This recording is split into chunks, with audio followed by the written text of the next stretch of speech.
So often the story of the Jedi is one of failure, most of all the failure to stop Darth Sidious from creating the Empire, but what if they had the right Grandmaster, someone who could lead the Jedi to change them where they needed to? Who would that person be? Even if you look at the thousands of generations of peace before the Empire, part of that was because they had a war with the Sith that they won, but at the same time, Darth Bane also implemented the rule of two at that time, so how much of it is the Jedi winning the war, and how much of it is the Sith deciding that we need to fight the war a different way? And depending on how angry I want to make people, we can also talk about how Luke takes this point of view after his own failures to rebuild the Jedi Order. And if I want people to riot, then I can talk about the Jedi cover up and the Acolyte that allowed the Sith to grow unchecked. I can feel your anger. But even I, who will defend Luke in the sequels, am not going to touch the Acolyte today. Today, I'm going to be ranking the 5 best candidates for Jedi Grandmaster, who would have been the best ones to rule the Order. And, some of the people on this list will have held that title, some of them didn't want that title, but there is going to be one on here that I think is going to surprise you. Number 5, Master Yoda. Yoda might honestly be the hardest one to place on this list because just the knowledge and wisdom he has is really unparalleled in Star Wars. He gives the ultimate explanations of the Force in The Empire Strikes Back and also gives just a great example of like what it takes to be a master even in The Last Jedi. He just has the experience and the knowledge that just nobody else can rival in the Star Wars universe. And the majority of that almost 900 years of experience is spent as the Jedi Grandmaster, even if, because of his species' long lifespan, he's still a baby at like age 50. But the reason I have Yoda at number 5 is because of his failures to prevent the rise of the Empire. The Jedi grew arrogant under his watch, himself included, and that was the reason why the galaxy was consumed by the dark side and war for so many years. Plus, when it comes to the Skywalkers, he is literally always wrong. He doesn't want Qui-Gon to train Anakin, and then after his death allows a young, unsure Obi-Wan to train him, and he doesn't even want to train Luke. Never his mind on where he was. What he was doing.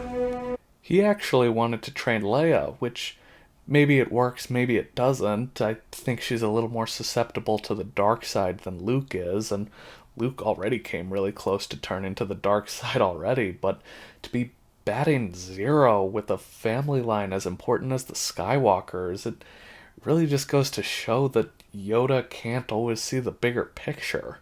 Overall, though, I would still say that Yoda was a good Grandmaster for the Order, and in some ways I'd almost say that he was too good of one, like that the Jedi had gone so long without having to fight the dark side that they just kind of forgot how. It was too good. It was too peaceful that when they finally did have to fight the dark side again, they didn't really know how. And then you throw in the fact that Yoda has his attachments to the past and how things have to be done. His unwillingness to change is what led to the rise of the Empire, and what also contributed to his lack of impact in its fall. Number 4, Luke Skywalker. Now, obviously, Luke doesn't have the same longevity in this role that Yoda does, but he also goes into it knowing that things need to change. He has defeated the Sith, he knows how to fight the dark side, and knows where the Jedi Order needs to change, but then in his own attachments to his sister, he really isn't able to overcome that, and it's kind of what leads to the downfall of his Jedi Order. Click on the card up here if you want to see the full story on how that happens. No, I don't think I will. But even though he loses 2 students who really could have helped him protect his order, he does do a lot with nothing. After Return of the Jedi, he's thinking that he'll train Leia and the two of them will build the Order, but then she chooses her family over the Order, and all of a sudden he has to gain all the old texts that were lost because of the Empire's raids. He needs to get new students, and he needs to continue learning himself. In a lot of ways, him defeating Palpatine and then redeeming Vader were his Jedi trials. By the text of the old Jedi orders, he would still be a Jedi Knight. But we do not grant you the rank of master. Sorry, Skywalkers can't be masters. I don't make the rules. And I'm not trying to discount Luke's trials here or what he goes through. They are, without question, the toughest trials into knighthood that any Jedi ever has to go through. And he deals with more with the dark side than 99% of all Jedi ever had. It's just, he's still young, he still has much to learn, he's just set on a great path because of what he's had to do, because he's got more experience fighting the dark side than most Jedi ever, and really the only ones who come close are Yoda and Obi-Wan. Sith Lords are our speciality. Overall, I would actually say Luke does a great job as Grandmaster for the Order just because of how difficult the job is in front of him. He has to build from nothing and is able to build the Order up relatively quickly. It's just like his father before him, his undoing was his attachments, and that's where his failures came in. If he had more time to mature, to grow naturally as a Jedi with proper masters to teach so that he could learn what it was before him, then I think he could have been the best of the Jedi. It's just time wasn't a luxury that he had. I mean, unless you just want to look at Legends Luke for this, obviously Legends Luke is going to be the best example for what the Grandmaster of the Order should be, and maybe you want to just yell at me in the comments for ranking and talking about Jake Skywalker so much. Number 3. Old Ben Kenobi. I just want to start this by saying I'm specifically talking about Old Ben because Obi-Wan, as we saw him in the prequels, was too rigid, too focused on what a Jedi should be, and too insecure in his own abilities and wisdom to really be a good Grandmaster for the Order, but with time and experience, he does grow into the wise old sage Ben Kenobi, who I think would have been a great Grandmaster. And part of that is because old Ben has really had the worst possible things happen to him and has come out the other side really as the perfect example of what a Jedi should be. You know, from Satine's death to Anakin's fall, which then led to Padme's death and the destruction of the Jedi Order, Obi-Wan really had every opportunity to fall to the dark side and just be bitter about it, but he never does. Instead, he becomes the perfect example of what a Jedi is supposed to be. And part of the reason for that is because he doesn't turn his pain outward against the world. He turns it inwards towards himself as it manifests as depression. So that's part of the reason why he doesn't fall. And even in the first season of the Kenobi TV show, we still see glimpses of old Ben as, you know, we're kind of seeing him transform into the wise old sage in front of our eyes, and I think that's one of the better things that the show did in the first season. And we do see that he's become the sage by the time we get to Rebels, too, chronologically speaking, anyway, because Ezra is trying to seek him out because when him and Maul were looking into the holocrons, it pointed to Tatooine, and Ezra thinks that Obi-Wan is the answer to defeating the Sith. Now, Obi-Wan knows that what it's really pointing at is Luke, but he has to protect Luke and their anonymity, so he just has this conversation with Ezra where he's just like, yeah, I'm not the one to defeat the Sith, and he's able to convince Ezra that this was all just a trick by Maul, that Maul's just wanting to hunt him down, and, you know, he knows what Ezra wants to hear, he knows what he has to tell him, and by the end of the conversation, Ezra is not only willing to leave him alone, he doesn't tell anybody about what happened when he was on Tatooine, that it was just a trick by Maul. And then Maul shows up, and Ben, like a true Jedi, is just talking philosophy with him. It's almost as if he pities him, like, really? You still care about this after everything that's happened? And Obviously Maul gets angry about it, and they do have to fight, and Ben does fight. A Jedi fights as a last resort, and it becomes a last resort because Maul figures out that he's protecting someone, and then it's just, nope, you cannot leave Tatooine now that you know Luke is here. And because he's old Ben and he knows everything that's going to happen, the fight is really short. That's it. That's the whole fight right there. Obviously, I cut out the trick right before that leads to this, but Ben knows exactly what is going to happen. He knows all the moves and is just quickly able to defeat Maul.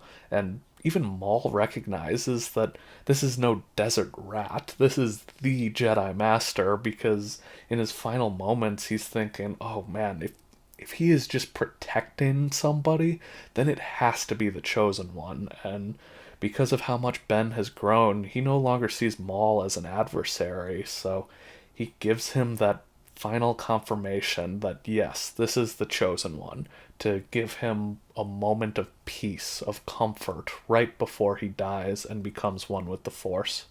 But to move on from his own pain, he has to tell himself that Anakin is gone, that Vader replaced him, and he never really tries to see past the mask, which we know that he can do because he does it with Maul, and we know that it's possible because Luke does it eventually. But if Luke had followed Ben's teachings exactly, then he would have fallen to the dark side, because Ben was wrong about Vader.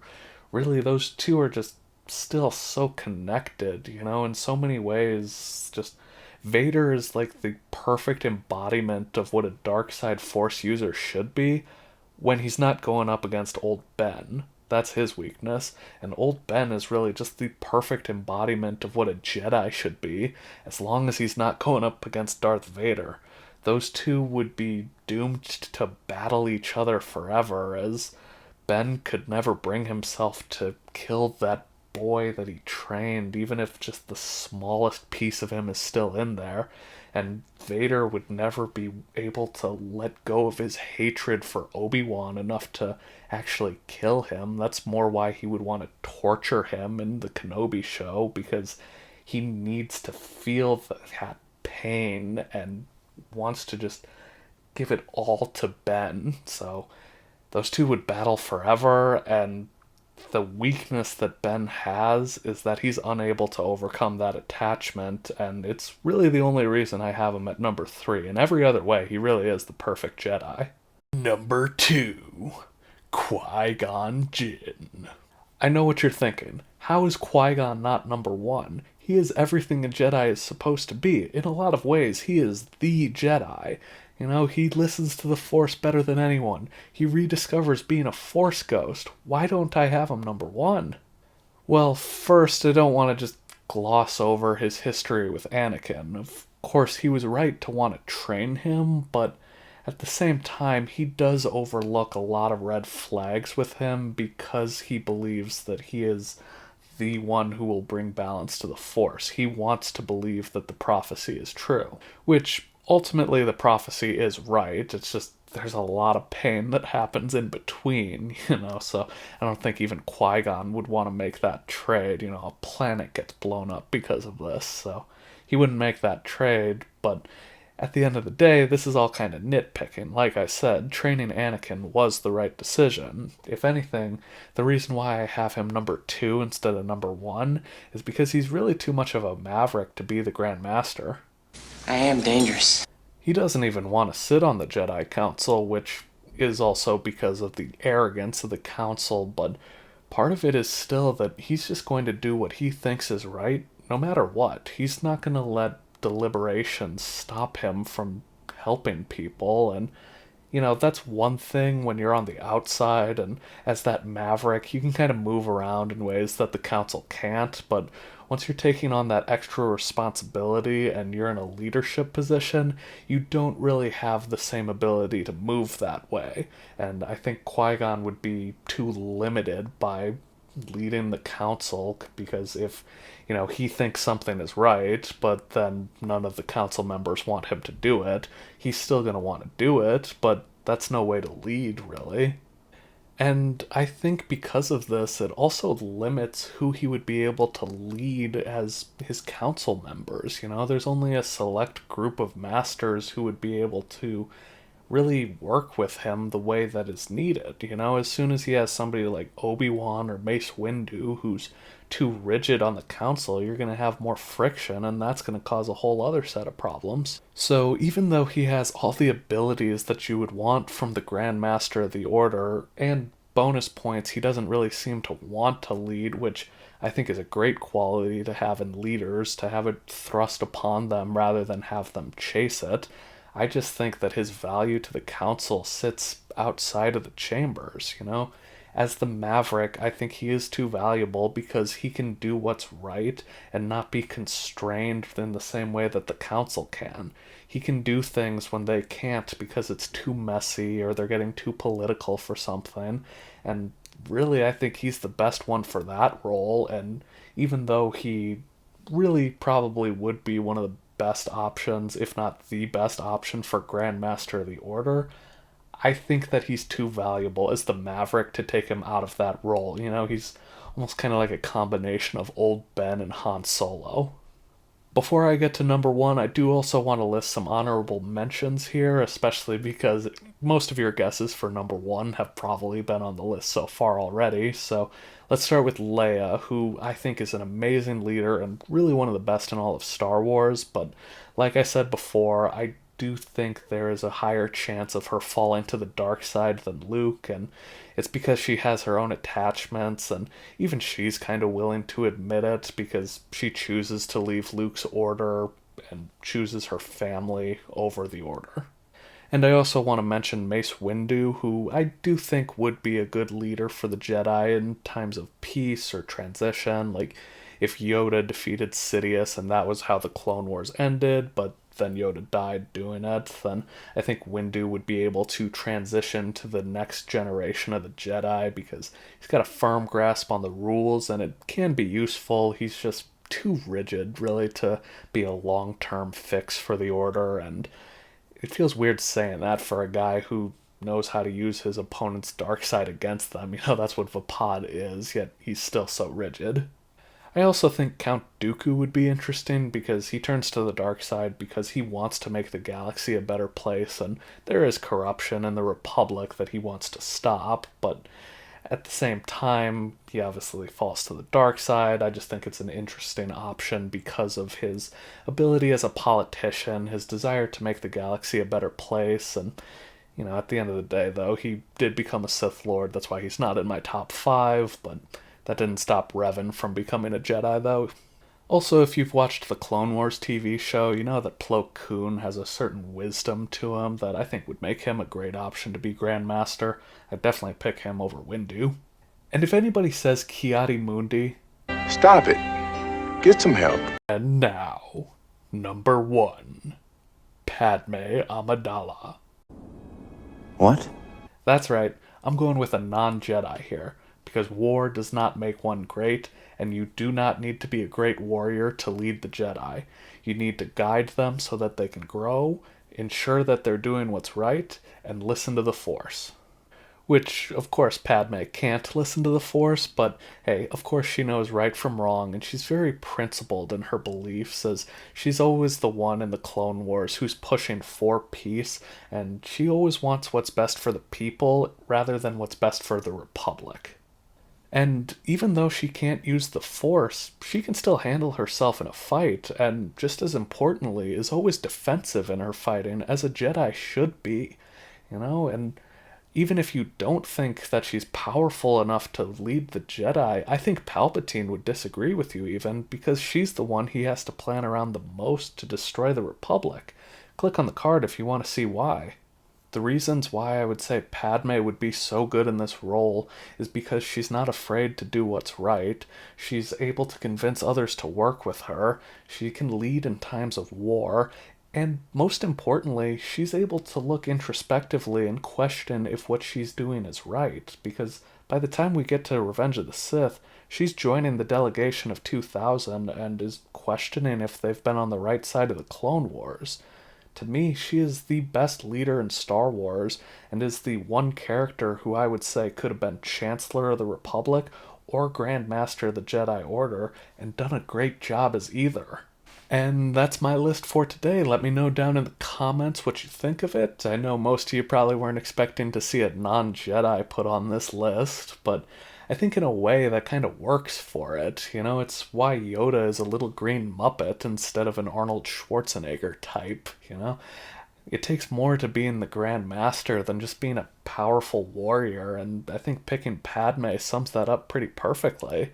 But that's all I got for you guys today, so if you enjoyed, please drop a like, subscribe if you want more like this, and I'll see you next time on STV.